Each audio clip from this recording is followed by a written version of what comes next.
Most of you know Avica Data is the number one place on the web to buy and sell data. We've also rolled out an amazing new product called the nearme Directories. We're spinning up a series of 1,600 unique industry-specific business directories, leveraging our 13 million plus business records to build one of the most powerful SEO magnet capture systems around. So we're very excited to share a little bit about that. The first directories are up with the car accident lawyers and roofers.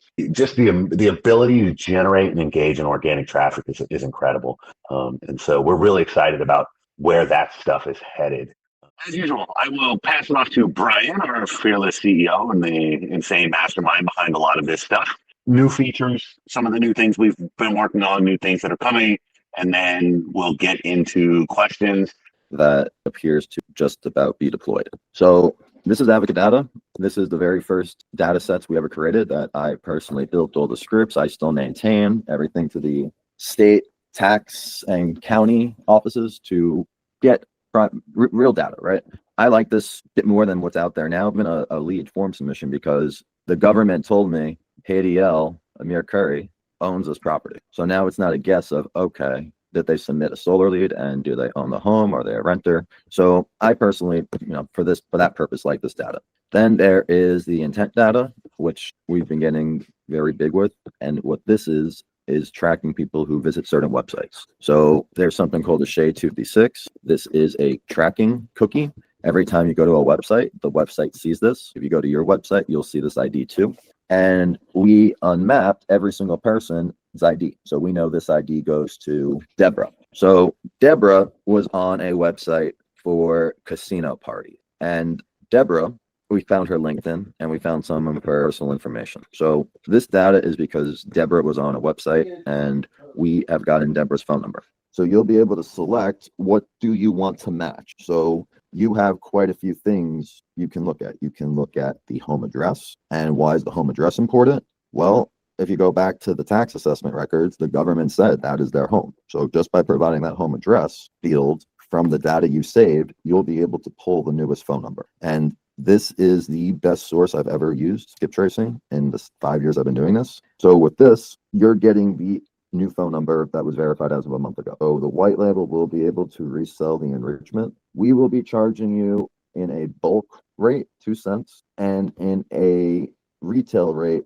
4 cents. This whole thing will load and show your enriched list after you purchase a list. So when you hit the enriched list button and you work through everything, it will eventually end up in this enriched list section. And the white label, anything that you buy in Avica Data, you can flip this admin switch and you just enter it into your own marketplace. So everything you buy, you can organize through these file systems and you can resell a database individually by selecting the database button. So you'll be able to assign the databases one by one, or you'd be able to assign them by folder type. So all the databases you group up in here, you can quickly assign all of them by putting them into a folder. And someone yesterday, for instance, didn't want the data. I assigned him the real estate folder and it ended up giving him all the real estate one. And he did not want quite a few of these. So I quickly just able to uncheck them because he didn't want these niche ones for this. I just uploaded, so I'm going to add it to him, real estate investment for land. But just like that, now your sub users on your white label have the ability to start filtering and downloading that data. Another thing within the white label, you can pre-build the list for your users. If we wanted to go do roofing intent leads, and your user, for instance, doesn't know how to find Dallas for whatever reason, they don't know how to use the filter, you can go off and in advance pre-save it for them so you don't have to explain to them all of this filtering. So now this user in the roofing intent database, just type it in as Dallas, Texas. I hit save. I just want to make sure roofing intent leads March. And I actually go to that database, and to access it, you would hit the custom database button on the top, and I just search it up on the side real quick.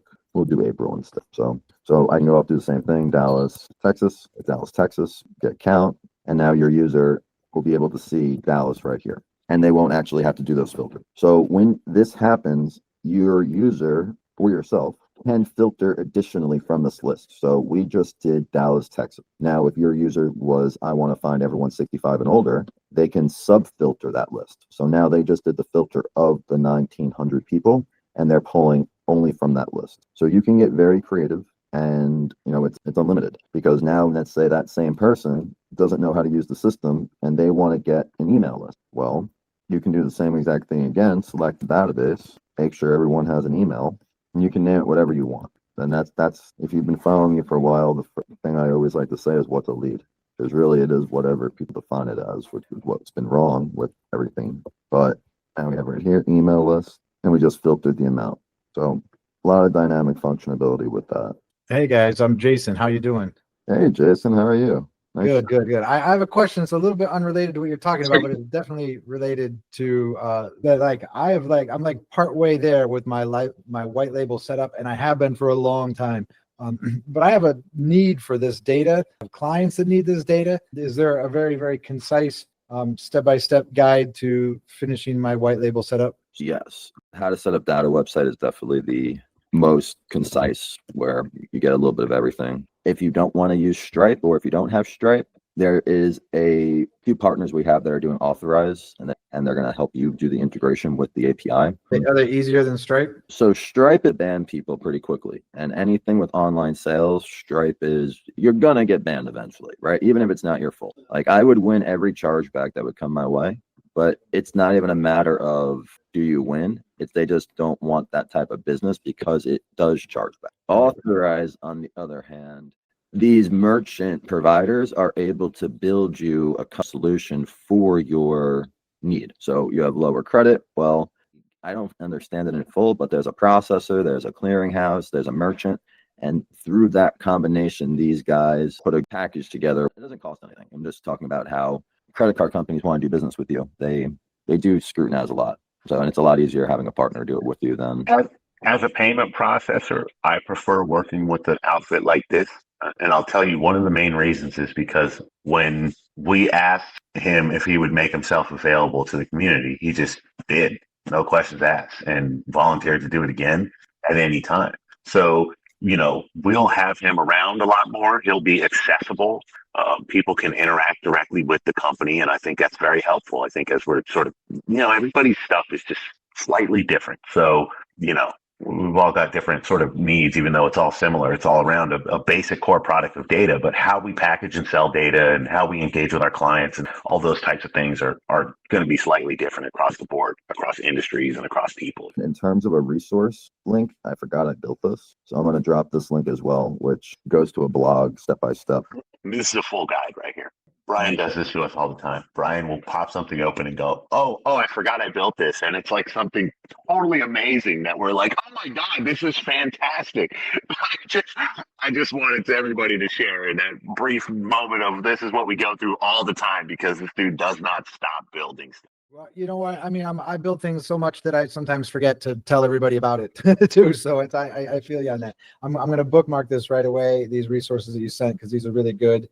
And I do appreciate it. I do have one other quick question too. Do you guys have any, when we're doing the white labeling setup and things like that, I noticed some things in the back end, there's like tutorials, and it looks like I need to put my own tutorials in there and things like that.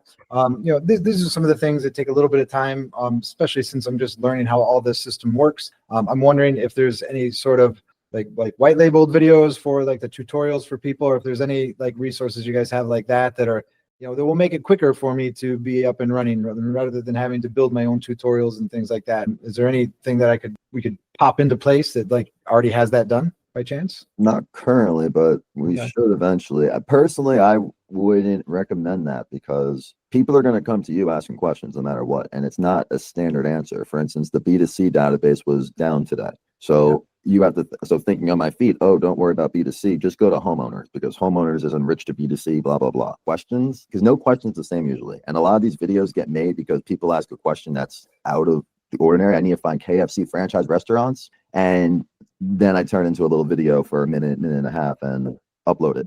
I had to make videos for myself. Like I have to, when I do the data enrichment within the system, I'm going to have to make a ton of videos to see how it works, just so I understand my own instructions on how to use it. Because what I found is people are paying for data, but they're also paying for the sorcery knowledge aspect. I'll add to this real quick. So I had this conversation yesterday with a potential client, and the reason that I don't like to run people's ads or do people's like the video content like that is because I can't communicate you like you can. And the reality is that most of your clients are the data or those byproducts, those other things that they're getting are part of the expertise that they're paying you for. And no one's going to sell that better than you. So I think it's more like watch as many videos as you need to and run through it and ask us as many questions as you need to get yourself to a place where you feel like you can confidently just make a series of videos that answer your frequently asked questions. You're absolutely right, because for me, this is not like the only service, right? So I have a lot of services, but this is like the key to making those other services really work. At the end of the day, like the automations and all the different things that I do, really depend on the data, right? And data quality. So, if we can, that's the next step in the process. So I build out a system, and then we add the data on, and then now they're really set up to use the data properly. This is like my next step, right? Where now I will get this set up properly for myself, learn it, and then you're right. I've got the ability to make some nice videos and sell my expertise along with it. So that makes a lot of sense. That. Brian, where you at? $0 account is very important because you're able to track what every single person does in your white label, the searches they do, the criteria they look for, and that is going to load you up with information to dial them, be like, hey, I've seen you've been in the system 10 times in the last 3 months. You keep looking for the same exact thing. What exactly are you doing? So we'll pull up. If you can see your user logging in, you can see what they're searching for, and you have the whole history of what they're doing. And from all of this, you have a lot of ammo to reach out and help them. And the $0 account is a gateway to your automation services, because as soon as you show them this and they can, put a card in and start downloading stuff for free, you just make your other service more valid. And then you're selling data and offering the AI for free, or you're doing the AI at a cost and you're offering the data for free, one or the other. But that's the way I've best been doing this for the last few years. So in terms of the data refresh, we're working out some of the kinks with it. So certain industries don't need to be refreshed as often because not as many people search it. Every poll we do, I'll give you 2 examples: merchant cash advance versus people looking for lavender soap. Millions of people look up money, and I need money every single week for my business. So that is something we will be refreshing more frequently, just because there's a lot of record pushing it.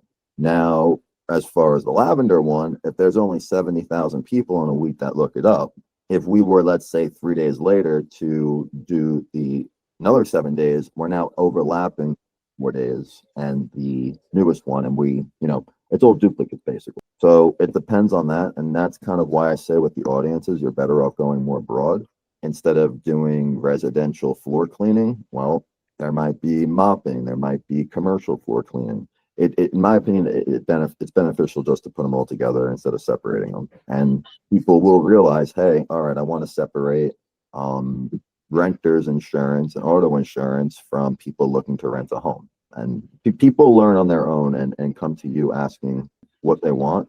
And it doesn't really turn into a sale. It turns into, hey, this is what you need and this is how you get it. And James or Brandon, did that answer your question?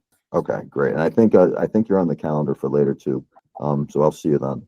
And James, what was your question? My question was on the data. So I'm a security owner. I own a security integrated company in Houston. And if I'm looking for data for, let's say, all security managers and security directors in my field, in my industry throughout the state of Texas, is that something you can pull up in your data? Yes, there are multiple ways to do it. There's not just one way.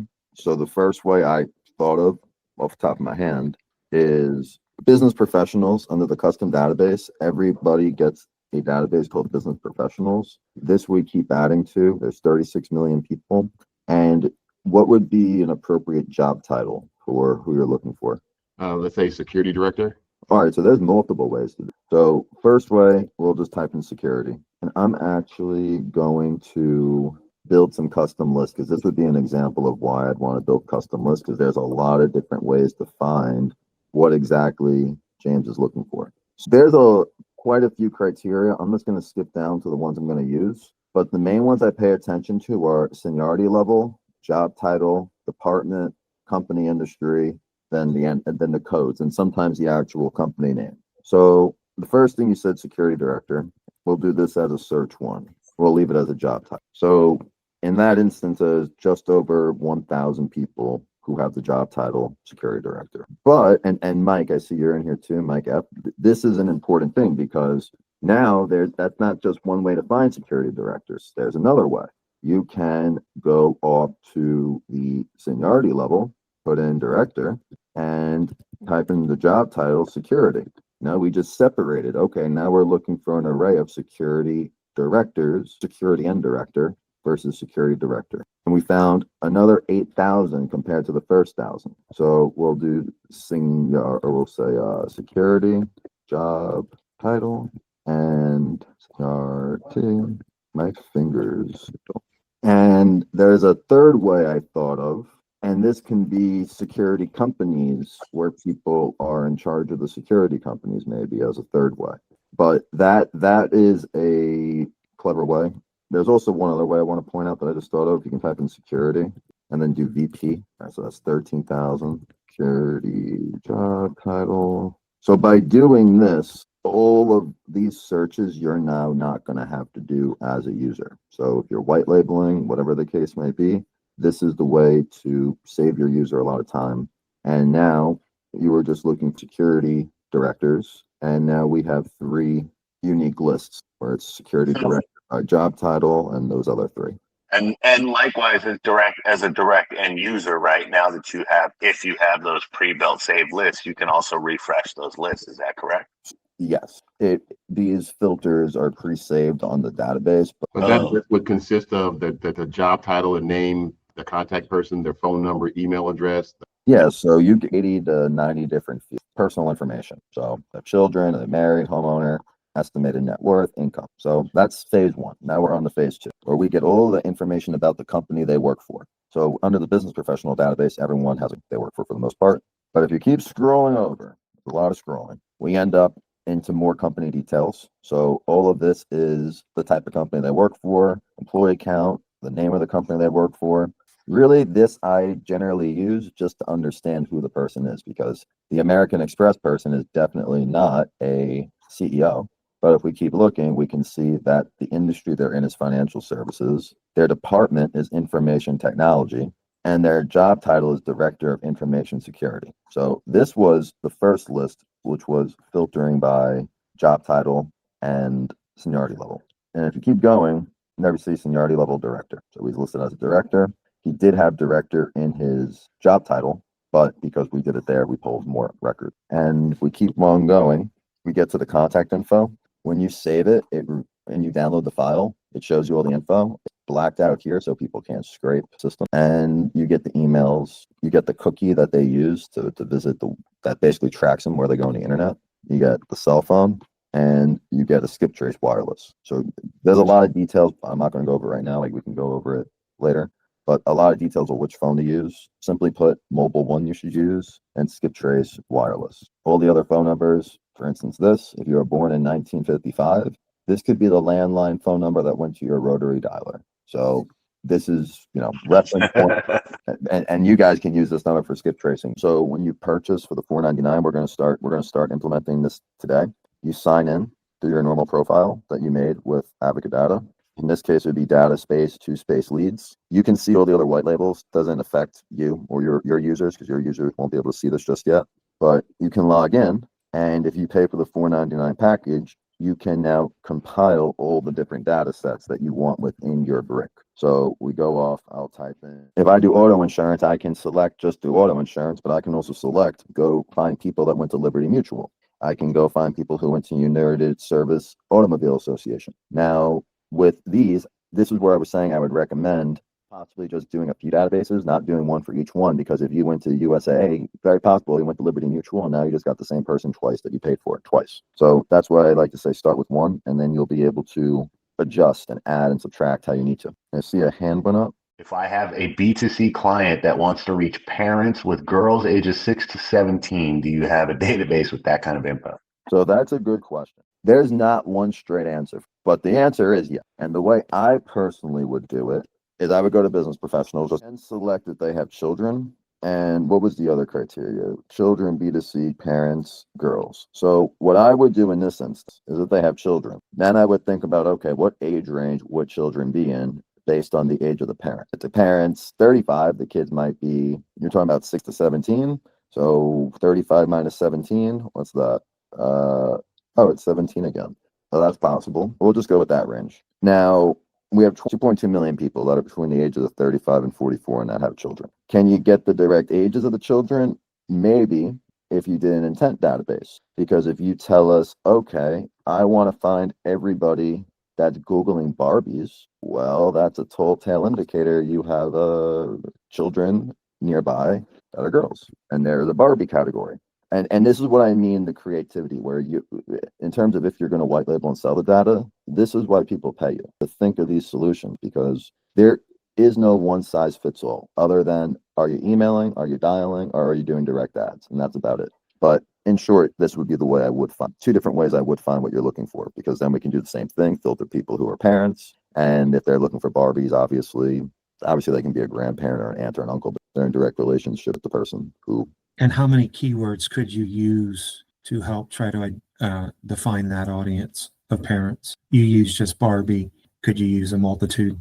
Like girl dad and a bunch of that stuff. Yeah, I would include more than one keyword for sure. Typing My Little Pony is one, for instance. The toys, Fisher Price is for younger kids, science. Would that be considered travel, consumer goods? There would be a way. There's a lot of different creative ways you can go through it. Oh, babies and children. See that. But yeah, here you can obviously train toys, plush toys. You need to make your decision on what would be the appropriate one. But yeah, there's a lot of electronic pets. That might be one.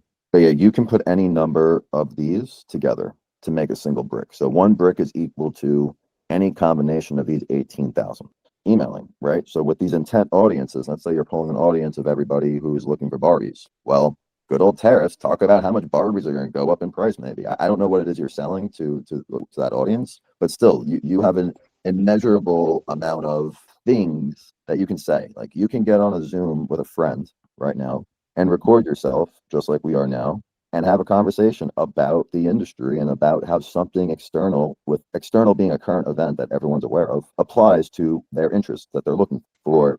Data, I go off and I am looking for people who visited Zoom Info or people who went to Databricks or any of those things. Like if you go to Databricks, you are a data person. The ones I personally use in my emails, this is the audience I've been going at for the last 4 months, people looking for business leads. And my emails, I dropped it down a little bit just because I was pretty behind this week getting things done. But in the last, 40 days, I've sent nearly 1 million emails. And the goal of the email is not a sale. The goal of the email is not a lead. It's not a purchase. It's more so education. I want the reader to learn. And if you were going to look at it as a type of campaign, it's a branding campaign, because our emails, for the most part, as time goes on, they do not sell much. They will define servers. Why is rational database better than a SQL database? Stuff that people like to think they're learning. So if you're able to send people stuff that seems academic in a way, people engage and people read. And that sounds kind of like nonsense, but the way you make money is you become your own advertisement. So let me go down to some of the a lot of the newer emails that are very educational. So increase email deliverability. I don't try to sell anything in this email. I'm just talking about how to send email, how to not land in spam. And I put a link every few rows. This is my advertisement. This is the ad that pops up on the right panel of whatever news website you look at in the morning. And now you're not paying for it. It's you. So repetition. I do this 2 times a day. And for the most part, I am always sending educational stuff. Not educational, but stuff that the reader doesn't know yet, but it's still related, like Make and Zapier. Just telling them what Make or Zapier is. Because theoretically in Advocate Data, you could build your own Make or Zapier now that we have the enrichment tied in, because you can add your own web keys in it or webhooks and everything. But we don't tell people that. We're just educating people and getting the messaging embedded as many ways as we can. Is this an email that's coming in the future there, that one? If you haven't gotten it yet, yes. Yeah, because I started this email chain in January, and I just keep the same chain. I just add new emails to it. Okay. And I basically, if I have an email written that sounds really good, I might go tell ChatGPT to write it in a different tone of voice, and then I'll go and stick it right down here for later. So that way, if I want to just add, so many. But yeah, it just keeps going, keeps piling through. And this is where it's stuck. And now I have all these. So you add new people to this flow as they come in. Yeah, and I also will drop, depending, and I'll use the word intuition a lot. And 2 weeks ago, we had a lower than average amount of appointment. And I made the decision to drop in 25,000 or 30,000 new email addresses. So this was the week that I'm saying was right here. This one was, Kush was very upset. So I went and uploaded 30,000, and this is the following week, and this is this week currently. So I haven't uploaded any new people, but they have been booking much more frequently. So I haven't had to add anymore. So it's like a recipe. You'll start to notice, hey, is my open rates going down? Are my click-through rates going down? Are my appointments going down? I don't measure responses. I only measure money, right? Like I can say we're getting more consistent revenue doing this, and our phone calls with clients are getting a lot shorter because they have a lot of information that they already need. And then you have to do less sales stuff on the phone basically, and have every opportunity to lose the trust because now you sound like a salesperson. Are there any ways to find pre-specific or specific phrases searched? Yes, but I would say it's not economically viable, right? Because if you're looking for phrases and like only one phrase, for instance, there might only be 10,000 people who typed in that exact phrase. So yes, we can, but I personally would say it's better to be more broad, at least for now, because that they're Googling something, that they're actually in the subject matter. And I don't mean intent to buy, but subject matter that they will ingest content about what it is that you're sending. And that's when I would try to figure out how to segment it at that point, because I personally think it's cheaper to do it that way than to get a bunch of separate lists individually, and because you still have to do the outreach one way or the other. How does intent database work? How do we know who is interested in getting a fence or final expense? So that we can thank Google for.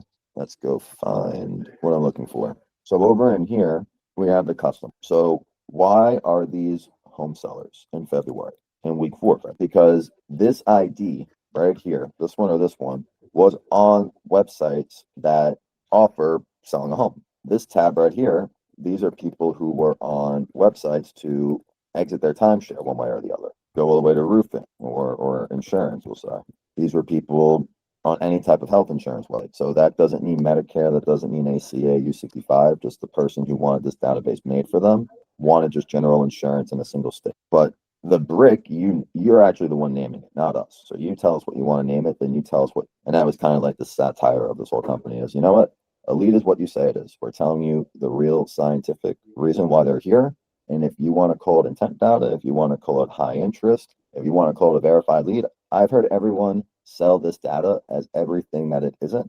And what it really is these people went to a website that offers this. So if you're going to wonder, are there insurance agents in here? Well, we can go look at the job title, type in insurance, see how many people work in insurance. So there's 664 people that work in insurance that are in this database. So why are they here? It probably picked them up logging into their Geico backend or whatever the case is. So any reason why someone could be here, they are here. But that's when we use these filters to get a general idea. So if we're looking for general liability, maybe we type in healthcare for the department. Actually, no, that's not a good one. We'll type in consulting, say roofing. No, that's the department, industry, I meant. All right, so food is an industry. So we know these 549 people almost definitely are not insurance agents because they work in the food and beverage. So all in your control. Step 1, you tell us which keywords you actually want.